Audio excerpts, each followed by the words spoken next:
St. Catharines to downtown Toronto is 111 kilometers. On paper, that's an hour and 15 minutes. On paper. Nobody who actually does this drive at 7 a.m. on a Tuesday morning is laughing right now. And here's the real number and what it means if you're thinking about making this move.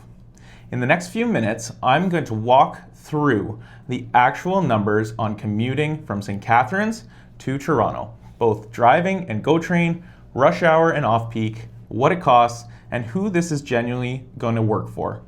I'm David Hildebrand, your St. Catharines relocation expert. I grew up here and I work in these neighborhoods with people just like you each and every week. I've put together a free relocation guide with neighborhood breakdowns, schools, cost of living, and more. Click the link in the description below to really start to grow your knowledge of the city of St. Catharines. Now, how far away is St. Catharines from Toronto actually? The distance is 111 kilometers door to door, downtown to downtown. Non-rush hour off-peak with no accidents, you're looking at roughly 75 to 85 minutes on the QEW. That's the number for how far is St. Catharines from Toronto when you put it into Google. It's accurate for 10 a.m. on a Sunday. It is not your Tuesday morning number. So what does rush hour actually add to that drive? Here's what I want to be straight with you rather than give you a nicer number. The QEW through Burlington and into Toronto is one of the more congested stretches in highways for the country during peak hours.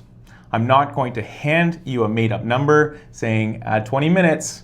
The honest answer is that it's going to vary day, by accident, by construction season, and it can genuinely double your drive time on a bad morning. If you're seriously considering this commute, pull up Google Maps at 7:30 a.m. and 5 p.m. for a week before you decide anything.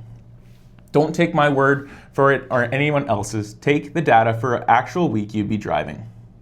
So what does the GO train commute look like day to day? The alternative is the GO train, and this is where a lot of GTA families are surprised.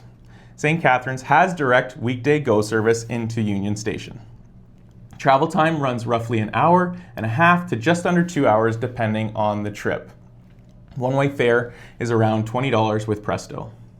No driving, no rush hour math, and you can work the whole way. But, and this matters, service runs on limited weekday schedules, not every 15 minutes like a downtown subway. You build your day around the train, not the other way around. Check the current schedule on gotransit.com before you assume it lines up with your hours, because that's the detail that trips most people up. So far, the drive is 75 to 85 minutes off-peak and genuinely unpredictable at rush hour, and the GO train is roughly 90 minutes to 2 hours long on a fixed schedule. Two real options with two real trade-offs. Now, if you're finding this information is useful, I have it all included and more in that free relocation guide. The link again is in the description. Who does this commute work for? Well, here's my honest read from working with GTA families who've actually made this move. This works well for hybrid roles, 2, maybe 3 days a week in the Toronto office. You take the GO train on office days, you work from home the rest, and the commute stops being a daily tax on your life and becomes something you do a couple of times a week. That's the profile I see succeed here. So who should skip St. Catharines if they're commuting? 5 days a week in office? This isn't the move for you. And here's the part most agents won't tell you because they'd rather sell you the house. If your job requires 5 days a week in downtown Toronto with no flexibility, St. Catharines is not the right call.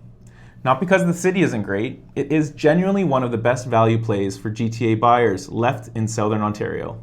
But because 2 hours each way, 5 days a week for years, is not a trade most families are actually happy they made. I'd rather tell you this now than have you find out into month 4. So if you're fully remote or hybrid to 2 to 3 days, the math in St. Catharines works. You get the space, the price, the GTA won't give you, and the commute becomes manageable instead of constant. If you're in office 5 days a week with no flexibility, this isn't your move, and that's worth knowing before you fall in love with a home. Now, if you want the full picture, neighborhoods, schools, cost of living, comment St. Catharines, and I'll send you the free relocation guide. If you're ready to talk specifics, book a time with me or call me directly at 905-353-5149. And if you're still deciding whether the money actually works for you instead of the GTA, that's going to be in the next video. I break down exactly what your Toronto equity buys here. I will see you in that video.